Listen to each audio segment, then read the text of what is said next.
Today is Saturday, June 13th, 2015. Uh, we have completed our uh, reading and commenting on the wonderful Vimalakirti Sutra.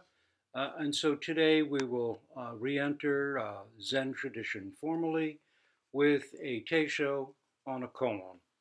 And the koan we will look at is case number 28 in the Wumen Kuan or Mumen Kan, gateless barrier or gateless gate, Kan being barrier. Uh, Number 28, which is Lung Tan, blows out the candle. To begin with, we'll be prefacing a bit. To understand Zen, we should look at what makes Zen unique as a Buddhist teaching and as a practice. To do that, as I said, I'd like to take up the narrative of a central koan in Wumen Kuan, gateless barrier, Mumen Kan as it's known in Japanese, a collection of 48 koans, that is Zen interchanges, with commentaries and verses that Zen master Muman, or Wu Men, actually in Chinese, wrote and set together as a training manual for Zen students back in 13th century China. It is still the first and perhaps most central koan collection we work on once we've passed a set of some initial or first gate koans and their series of check-in questions, followed by a group of 50 to 100 assorted koans known simply as miscellaneous, preliminary, or introductory koans. But don't be misled by the names given to this series. They're not negligible at all, but actually establish the path of ongoing koan practice. Essentially, in them, we cover everything we'll encounter in the koan curriculum. So these initial koans form an important run-through, touching base with what is to come in greater depth. Our line of koan tradition comes from Harada Roshi through Yasutani Roshi to Kapla Roshi to Dainin Henry Roshi to us, as well as through Yasutani Roshi to Yamada Roshi to Aitken Roshi, once again to Dainin Henry Roshi, and then once more through him to us. When it comes to actual koan practice, we pretty much work in the Diamond Sangha tradition established by Aitken Roshi. In Zendo style, most but not all of what we do is Diamond Sangha as well. Yet Kapla Roshi's dedication to the Dharma, his love of myth and story, and particularly the closeness, personal warmth, and lasting friendship he shared with Rose and myself are embodied in our Zendo as well. After the first gate koans, Mu and the sound of a single hand, and the miscellaneous koans, which are Dharma opening and stabilizing, we examine the 48 koans with their commentaries and verses of the Wumen Kuan, or Muman Kan, then Hekikan Roku, Piyan Lu in Chinese, or Blue Cliff Records' deeply poetic collection of 100 koans, which, like Wumen Kuan, is highly favored in Rinzai lineages. Then we explore Shoyoroku, or Book of Serenity, much beloved by Soto tradition, and finally Denkoroku, or Transmission of the Lamp, a Soto work tracing the lineage, our lineage, from Shakyamuni Buddha to the Soto master Dogen, Kigen in Japan. Several shorter works, Master Tozan's Five Modes, which examines the interrelation of relative and absolute perspectives, and then a series of koans on the Buddhist traditions follow these books. Both Diamond Sangha and Kapla lineages, stemming as they do from Harada Roshi and Yasutani Roshi, are a combined best of both worlds, Rinzai Soto lineage, which Westerners may be surprised to learn was hardly noticed by official institutionalized Japanese Zen, and yet has now become the solid backbone of koan Zen in the West. One never knows how things will turn out. You can just do your best from the deepest place you can express it from.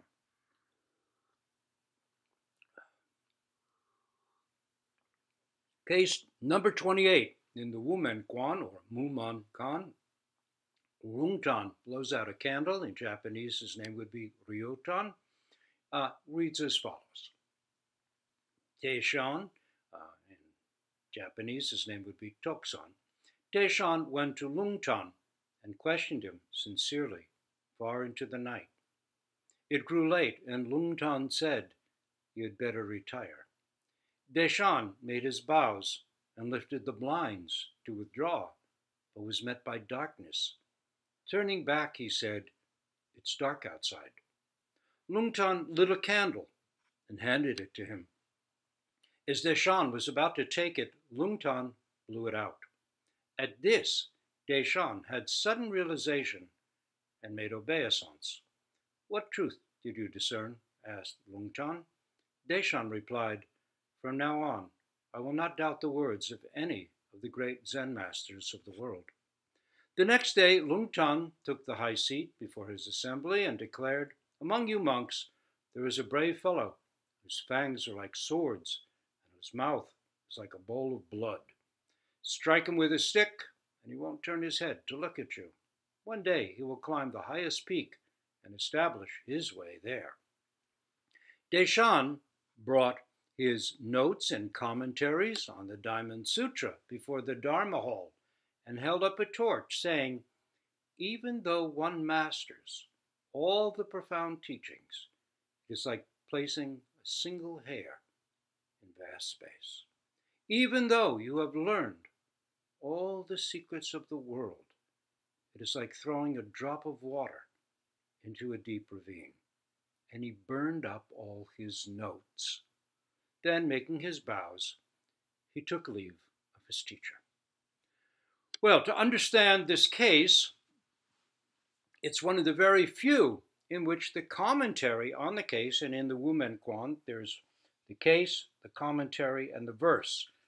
We work on pretty much all of them when we work on the Wumen Kuan. So 50 cases would actually turn out to be 150 perspectives. But this case is one of the very few in which the commentary is necessary for us to understand the narrative and in the ordinary narrative flow, if we're just storytelling, the commentary actually would come first. So here's the backstory, which is the commentary by Wumen, Master Wumen, who put together the Wumen Kuan. And it goes like this. Before Deshan left his home, his mind was indignant and his tongue sharp. Full of arrogance, he went south to exterminate the doctrine of the special transmission outside the sutras. When he reached the road to Lichao, he sought to buy refreshments from an old woman at a roadside tea stand. The old woman said, "Venerable monk, what are all those books you're carrying on your back?" Deshan said, "They are my notes and commentaries on the Diamond Sutra."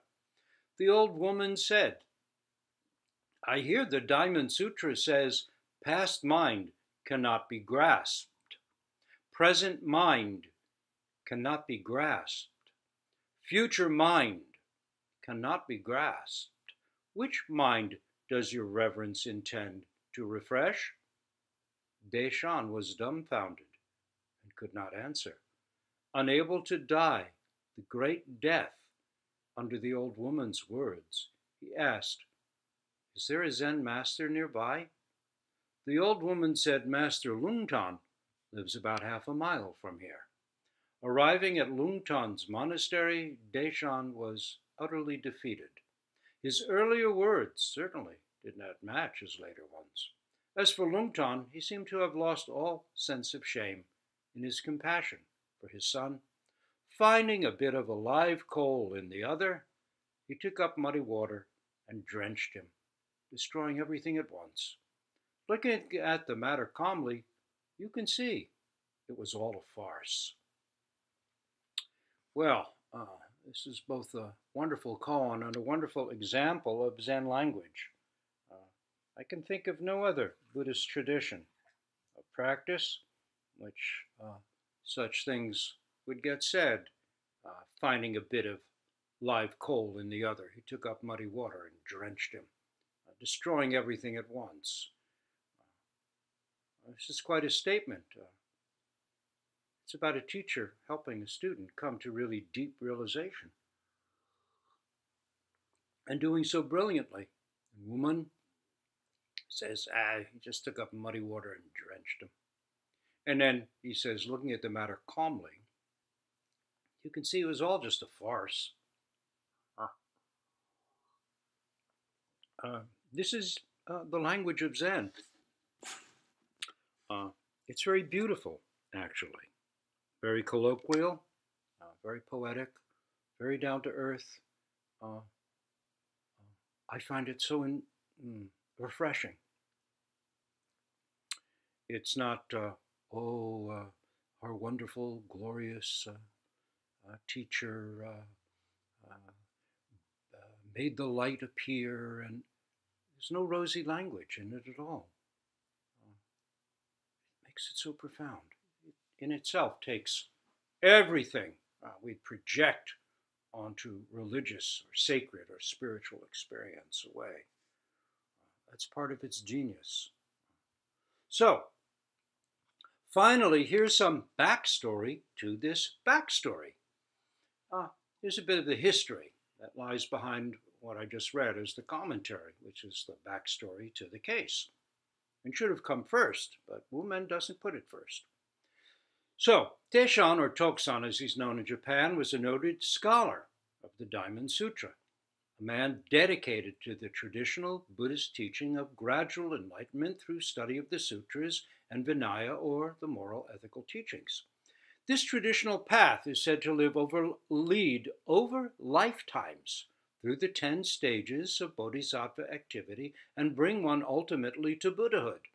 This path of ongoing, evolving practice realization is the path of the Jatakas, and one that Zen does not discount. But there's another road. A way to realize the essence of the path right now, just as we are, that Zen's deepest aim is to help us uncover. It begins with what the Buddha is said to have spontaneously exclaimed upon his deep and full enlightenment, wonder of wonders. All beings are Buddha, already fully endowed with wisdom and compassion. It is just that their defilements and delusions of duality prevent them from recognizing it.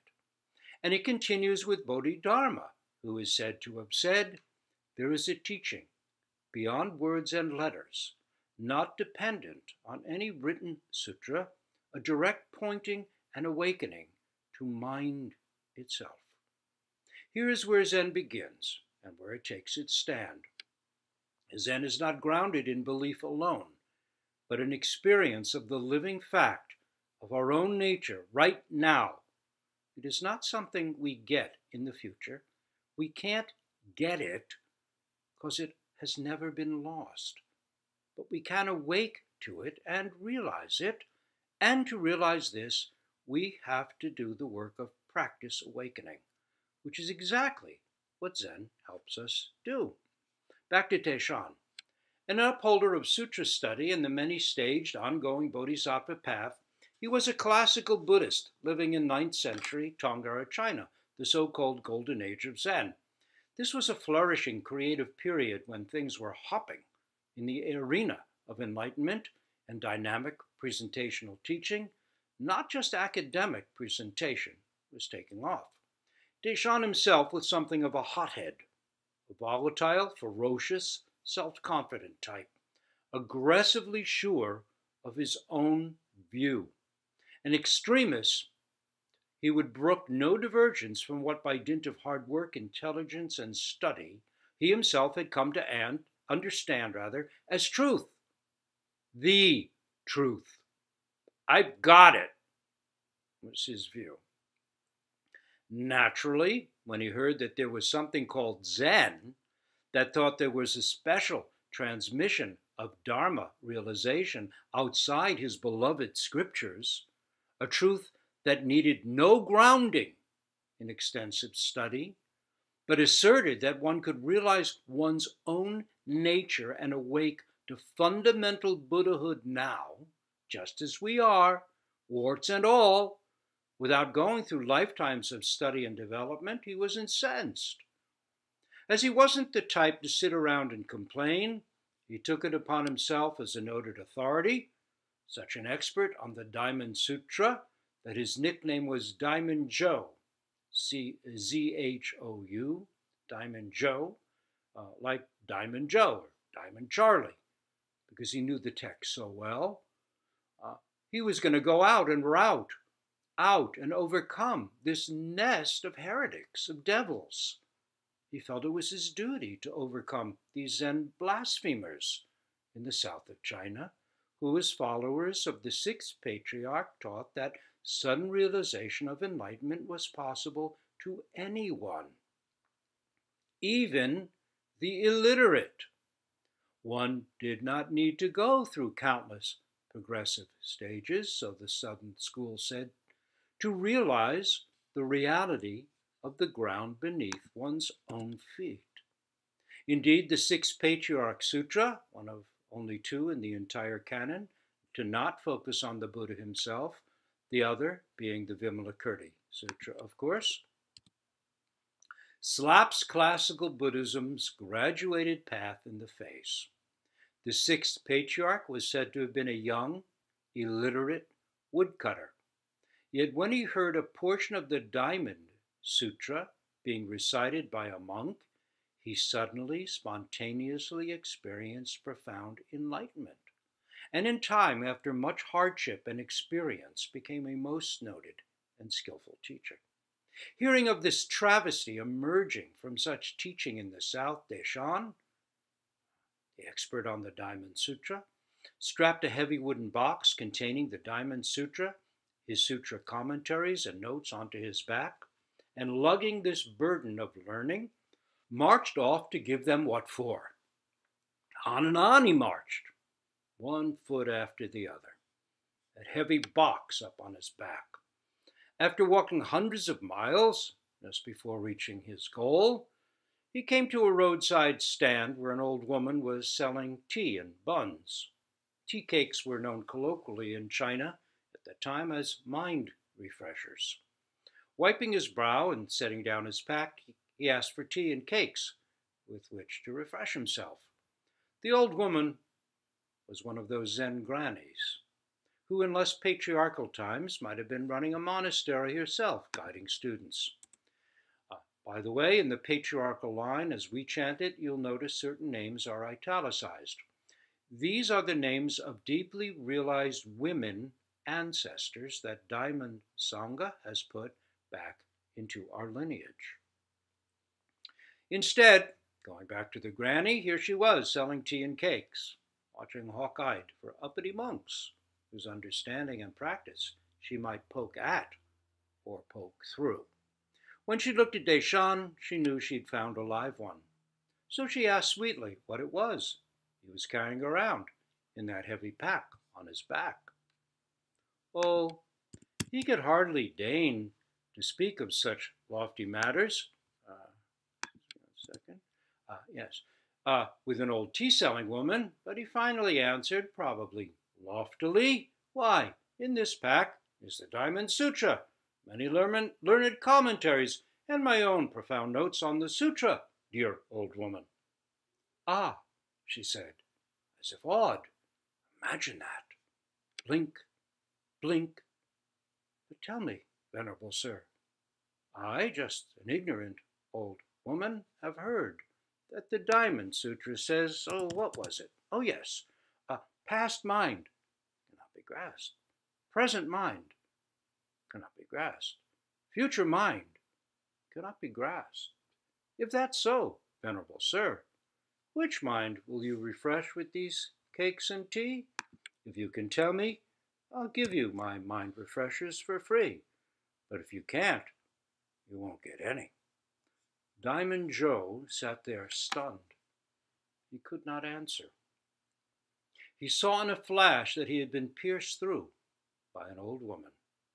With a few words, she had taken him to the end of his knowledge, the limit of his deep thought, the edge of functioning, the dead end of the mind road. In the reality of this live exchange, all his wonderful papers and notes were useless, already burnt to a crisp. And this is where his character shows. Broken, stunned, shamed, He does not strike out and get all huffy, as a lesser person might. After all, he's a learned, dedicated, ordained monk, and she's just a nobody of an old woman. Lots of room there for an ego to get defensive, but he doesn't go there, does not become enraged or make excuses for himself. Oh, I'm worn out with traveling or some such response. Nor does, uh, no, uh, nor does he exclaim, "You're just an old woman. What the hell do you know?" Instead, he rises like a hungry fish to the bait that this skillful old granny has lowered before his big blood bowl of a mouth, and humbly, already in complete darkness, asks, "Is there a Zen master around here?" And she says, "There is. Just keep going a half-mile further down the road, and you'll come to the dragon pond and maybe see the dragon himself." Now, Ryutan in Japanese or Lungtan in Chinese means dragon pond. Teachers in old China often took the name of their mountains, where their monasteries were, or other natural features of the local environment as their name. Intimacy is another name for enlightenment. So the great scholar Diamond Zhou, stripped of his pride, stripped of his power, and of his bright and shining certainty, picks up his heavy pack and trudges on down the road to fall into the dragon pond and drown. But when he gets there, he's caught his breath and has some fight left, a spark still burning. But what he says first is, "I've come to the dragon pond, but don't see any dragon." He's taking his stand in his scholarship again, stating intellectually that all is empty. "I see nothing at all," or maybe, "I just see a withered old man. No dragon." But Lung Tan's beyond all that. And he responds easily, saying, "That's right. You yourself have come to Dragon Pond. Indeed. That is, in essence, yes, you really are here. But do you really know what that means? Really understand the implication of what you're saying? Do you understand what arriving means? Do you know what yourself means? Do you grasp the so-called nothing?" Then Deshawn's fences do come down, and they talk earnestly into the night until all is darkness. All his beliefs, all his ideas, all his arguments and refutations are gone. He really is in pitch blackness. And then the last spark, his last bit of light, is blown out. "It's dark here," he says. "I can't see." He's handed a candle, and then suddenly that bit of light too, which he's about to rely on, why, that too is gone. It's all gone. Gone. Gone. Entirely gone. As the Prajna Paramita, Heart of Perfect Wisdom, says. And at that, his Dharma candle is lit. He gets it. He has a true conversion experience. He has deep realization. He falls into the ancient pond and finds that there really is a teaching beyond all words and all letters that is already right here and to which we can wake up just as we are. He enters the gate of Zen, moving from classical Buddhism's belief in the Buddha to personal experience of Buddha nature. He's not Shakyamuni Buddha, he's Deshan. And in Lung Tan's words, he himself has actually arrived, touching base with the mind, nature, that is true nature of all beings, trees, stars, animals, rivers, mountains, of Shakyamuni, of you and me. There's no longer any doubt about it. He himself no longer has doubt about it. Now, do you see Lung Tan's brilliance?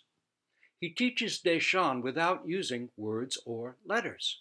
The very thing Deshan had previously said was impossible. But he does it not by ignoring words and letters, but by going so fully into them, talking and talking for hours, that all words themselves are played out, exhausted. This is real brilliance, full and complete, and not one-sided teaching. He was not saying, don't think, don't read sutras, don't use your intellect. Not at all. The Diamond Sutra emphasizes emptiness, and Deshan had that totally covered intellectually. He knew it inside and out, but Lung Tan creates an experience, a context in which Deshan can actually experience true emptiness, not a concept of it. And true emptiness is not empty at all, nor is it far away. Nor is it something special. Excuse me 1 second. Nor is it something special, nor is it something at all. Yet Lung Tan can't give it to him. How could he give what Deshan already has? Zen is not magic. Rather, Lung Tan skillfully creates the opportunity for Deshan to realize it for himself. But it wasn't a trick. It didn't happen because he blew out a candle. If it was that simple, then every time a candle is blown out, someone would have awakening.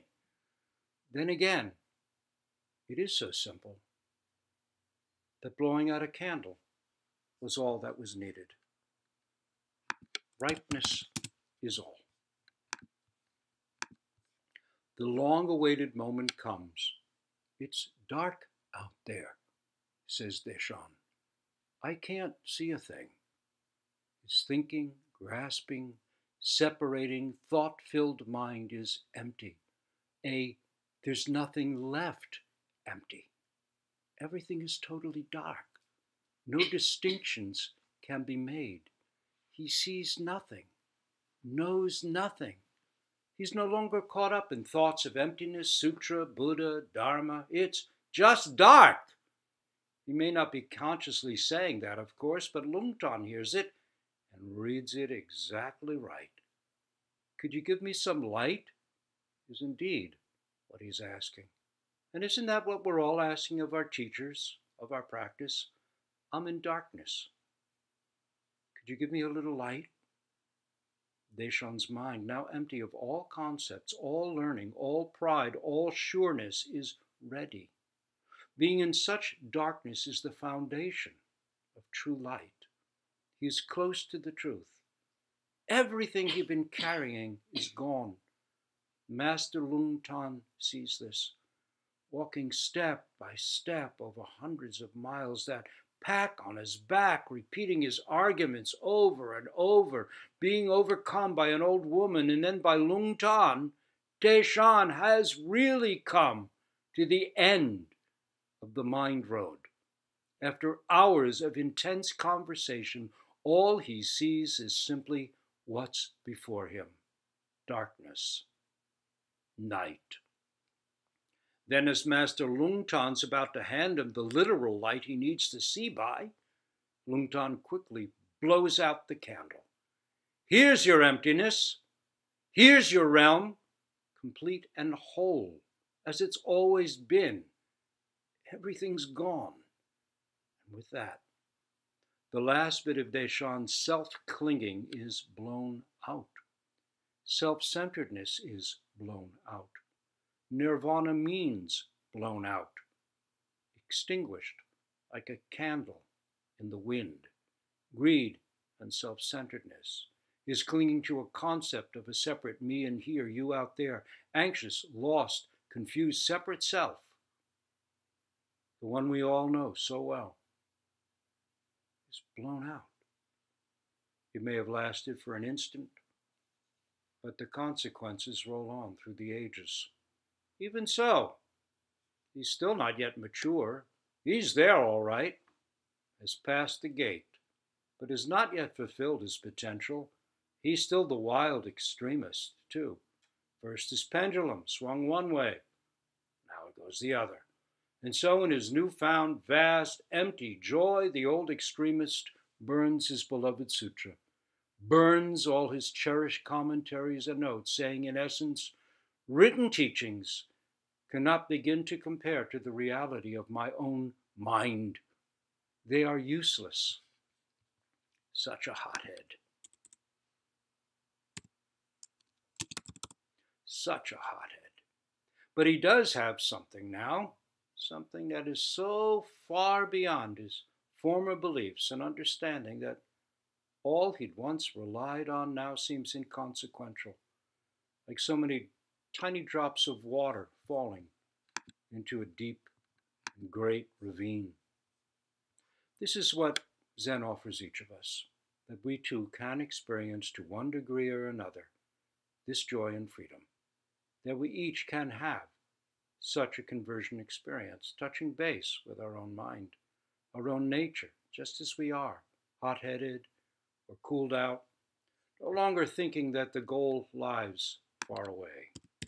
But to get there, we have to be willing to do the work, go through letting go of the cherished places we are stuck and stuck with, and become willing to simply see what is really, truly,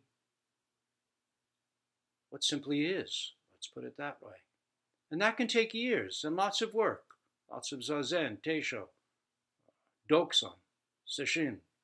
And then there's no need to be foolish or hasty or hot-headed after that.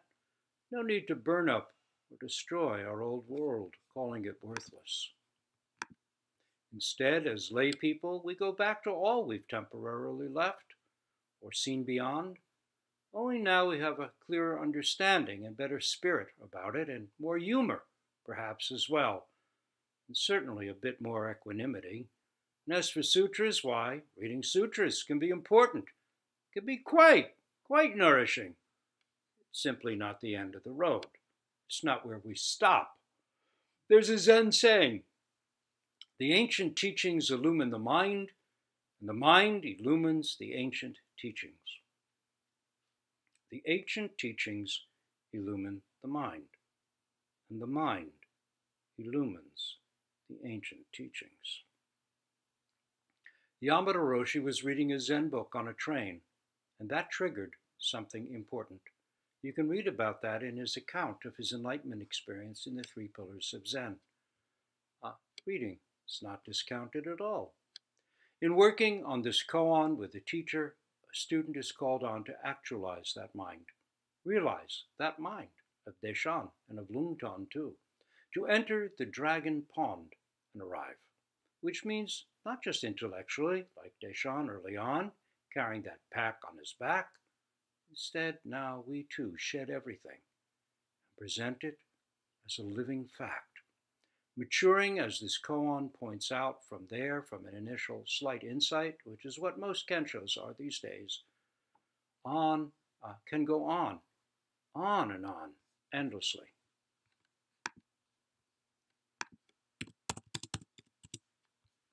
Suddenly, perhaps, the way begins when we are in darkness, our so-called knowledge based on habitual clinging to dualistic thought blown out.